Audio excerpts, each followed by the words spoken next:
Hello, my friends, and welcome back to Fandom Sage Powers, where we discuss comics, heroes, villains, a little of this, a little of that.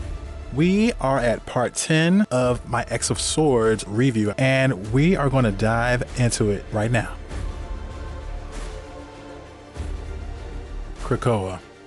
Some call it home, some call it paradise, others call it an open grave, where the dead are resurrected and the dying have nothing to fear. We open and see the healing gardens. Banshee is recovered a bit. He's awake at least, and he's lying here on his bed. Apocalypse, on the other hand, not doing so great. He is thrashing about. Beast, Cecilia Reyes, and Healer are trying to hold him down. His skin is burnt and bubbled up. It looks awful. Magneto asked Lorna to help him hold Apocalypse down. Cecilia Reyes gives Apocalypse something for the pain while he's thrashing around, but she says it's not going to last, and she doesn't understand what's happening. He's getting worse. Nothing's working. We may need to just accept the situation. Charles looks to Hope, and she says, we're cooking another Apocalypse egg right now, but we're starting everything from scratch. It might take a day, 2, maybe longer. And what about assisting Healer, augmenting his powers? Sure, I can do that, says Hope. Healer warns that it could just as easily kill him as heal him. And B says, and we'll be right back at Resurrection, and maybe we will have lost more time. What are the chances of him making it through? Apocalypse looks up and says, better than yours. Do it. Hope begins to boost Healer's healing abilities. This causes Apocalypse even more pain. As he howls in agony, he breaks free of his metallic bonds. Lorna struggles to hold him, saying he's so strong. Magneto says, we can. Please continue, Healer. Apocalypse screams, and then his voice kind of settles down and he says, it was.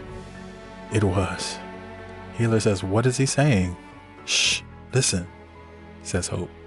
It was Okara, the one land. It was ancient, before that word existed, but not yet old in the way they were old. The twilight sword of the enemy tore the world asunder, and what was one became two. And from the chasm between them, from that dark world, the enemy poured into this world. Yet a flashback of Okara during the time when the beginning of the war had started, and we see these demons have come before their family, Apocalypse, Genesis, and the Four Horsemen, his children. Apocalypse says, you split the world, hurt us, but we have punished you. Now you ask to parley. Speak if you are going to speak. If not, then you can expect more of the same. There's no avoiding paying for what you've done. One of the demons approach with a golden box, and a voice comes from the box. That is one way of seeing things. There are others. Open me. The demon opens the box and sees a mask inside, and it says, The demon panics. He looks very afraid and he tries to run away, but suddenly he stops and turns around saying, annihilation will walk the land as all gods made men do. Put it on. Demon lifts up the mask and puts it on his head. He's crying while he puts it on, and it violently affixes itself to his face, and his body is immediately distorted and it starts to disintegrate. Annihilation says, now let me see you with true eyes. And she looks over this royal family. She says, I see you now, what all the fervor is about. I could read you if I wanted, even a world away, which is closer than any one world should be to another. But there's no need. I know quality when I see it. Conquest is always best when facing a true test. Who is it that seeks out someone at their weakest? And in that spirit, I would like to make an offer to you strong mutants of great quality.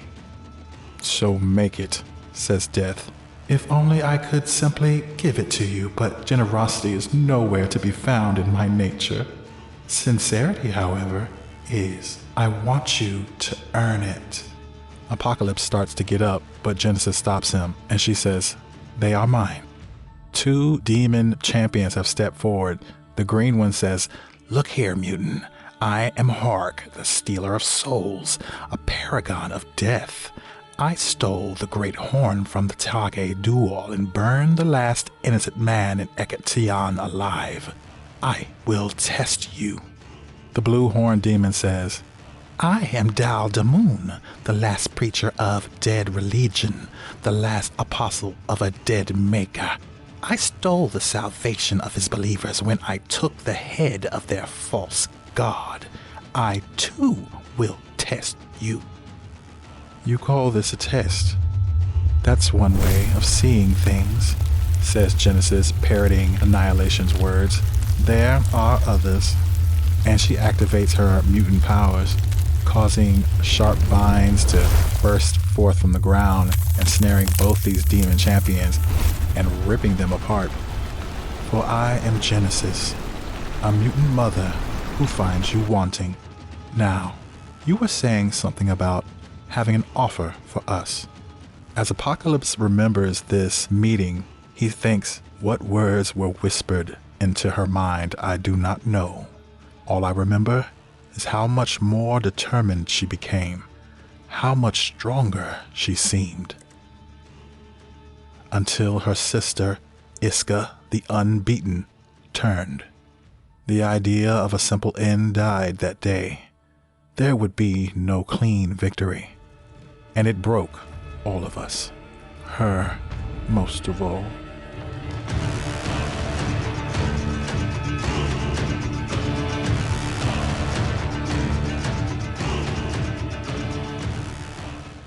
In the past, Genesis says, "So, it seems our only choice is sacrifice. We know what we have to do, so we simply must do it. We were born of this land, and this land will save us. We will seal the breach. Arakko will hold as long as we stand, as long as we breathe. Watch us in Sabanur. We will show you what a mutant does for their people." "I want to go with you," says Apocalypse. "And yet, we both know you can't, my love. You're not strong enough." Genesis and her 4 children head through the rift, and she calls back to her husband, "Stay. Use what time we buy you to make this world into something that can stand against our enemy. Judge them, my love. Judge them so that you become what we need. See that only the fittest remain."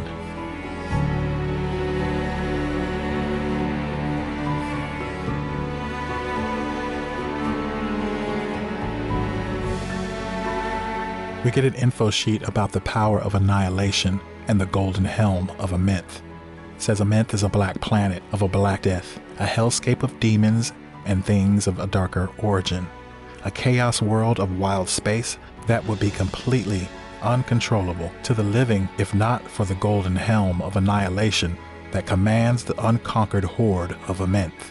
The person who wears the helm rules that dark world, but the helm itself rules the wearer. Possessed by some elder god, a primordial force or spirit of that world made manifest, the helm is seductive. The helm is all-consuming, and only a wearer of great strength and power can hope to live through the experience. It is a crown for the fit, and only the fit can rule in a Amenthi hell. In the present, Healer and Hope, it looks like, have pretty much succeeded in healing Apocalypse. He looks way better. He's sitting up, and Hope says he's healed, he's whole.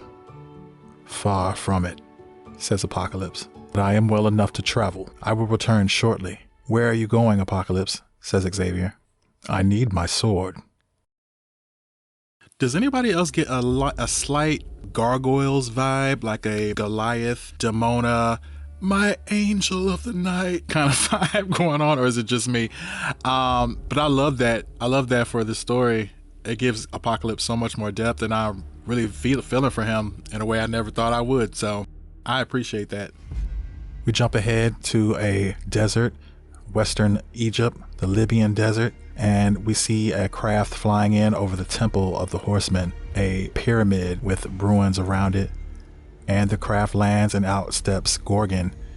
He says, "It's clear. I can smell it on the wind, and even if I couldn't, I would still know. There's nothing living here. I remember when pyramids were pyres, fire kissing heaven and its twin inferno swimming in the night sea. But now, I know this one is a monument to the living, and it angers me." Apocalypse strolls towards the entrance of the pyramid and tells Gorgon to wait. When he enters, he sees 4 tomb sarcophagi in the likeness of his 4 children. These he probably laid here because he wanted to have something to visit, something to commemorate them, because he assumed they probably had perished. He stands there solemnly for a little bit, and then he smashes the crap out of them. Pieces of his blade that were hidden inside each tomb fall, and he collects them. He reassembles his blade, the scarab, and as he comes out of that temple, it collapses, crumbling to the ground, destroyed. Gorgon says, "It looks like a sharp blade." It is. Now, watch me as I wield it. He gets on the craft with Gorgon and they fly back to Krakoa. Wow. So this issue gave us some more insight into the past and filling in some gaps about how they decided who would stay behind. And it did allude to this before, that Genesis was stronger than Apocalypse, but this gives us a clear picture of the power structure. And I don't know exactly what type of strength she was meaning. Was it physical strength? Was it fortitude? I'm not sure. But she seemed sure of it. He didn't argue much. So his whole mantra, his modus operandi, was survival of the fittest. Only the strongest can inherit the earth. That whole mantra he got from Genesis, his wife. So this is very interesting. Really great stuff. What are the odds that we're giving in Sabanur that he comes out victorious in this tournament? What about Gorgon? Many people aren't as familiar with Gorgon, but know that he is a master of all the arts of death. He was trained by the Hand, if that'll give you any clue as to his skill level. The next issue, we will be officially at the halfway mark for X of Swords. Chapter 11, we'll be getting into what Arakko has been doing and how they've been going around collecting their swords and sword bearers. So we will see you on the next video. It's been great stuff, guys. I'm enjoying it, so I hope you are too. Hit that subscribe button, and I'll see you next time.